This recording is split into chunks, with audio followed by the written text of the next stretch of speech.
everyone. Today, Rishabh Kumar is standing here to explain about the human digestive system. So, let's begin. As we know that the digestion starts from our mouth only. Our mouth chews the food and mix up it with saliva. The saliva contains enzyme which helps in breakdown of carbohydrates. After that, the food goes into the esophagus. When the food enters in the esophagus, peristalsis movement takes place.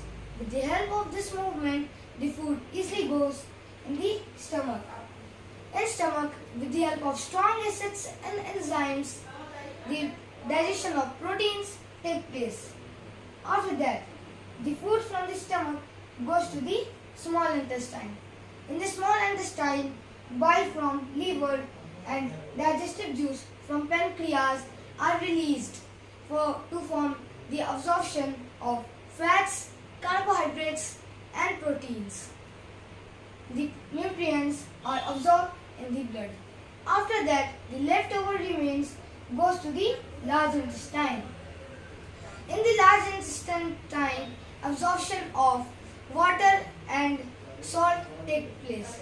It converts the leftover waste in solid waste, and after that the food is finally passed from rectum to anus and out of the body. So that's all about the human digestive system. Hope you like it. Thank you and have a wonderful day.